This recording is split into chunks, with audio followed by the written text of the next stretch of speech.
You're listening to the Agony Column News Report featuring interviews, phone interviews, reports from live book events and festivals, and conversations with readers. You can find additional news, interviews, book reviews, and more 5 days a week at the Agony Column website at trashotron.com/agony.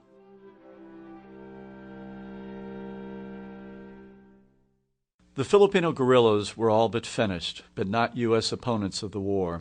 The grim news reports from Samar, along with General Jacob Smith's provocative pronouncements, had revived calls in the United States for a review of the military's conduct in the Philippines.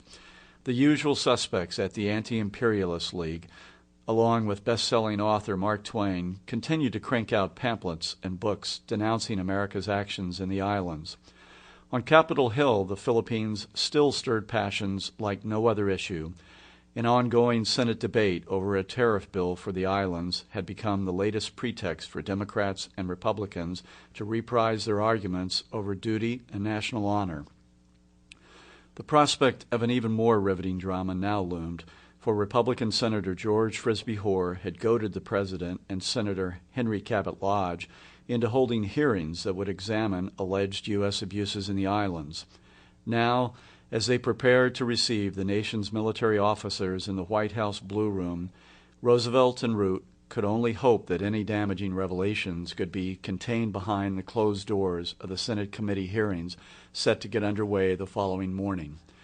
For 2 hours, Roosevelt and the First Lady, her hair glittering with diamond side combs and blue ostrich tips, exchanged pleasantries with a long line of diplomats and soldiers that stretched through the Blue Room.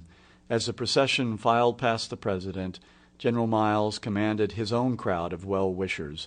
Tall and handsome, the vain veteran of Civil War and Indian campaigns was popular within the Army, and a recent public scolding by Roosevelt had not set well with many Americans. Miles and his wife took their places in line and soon stood before the President.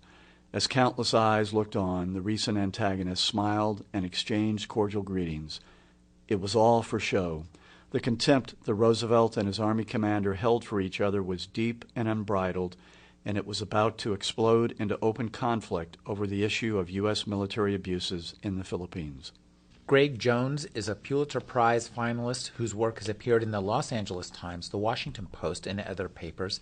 His new book is Honor in the Dust, Theodore Roosevelt, War in the Philippines, and the Rise and Fall of America's Imperial Dreams. Thank you for joining me, Gregg. It's a pleasure. Gregg, as I finish this... Sample complete. Ready to continue?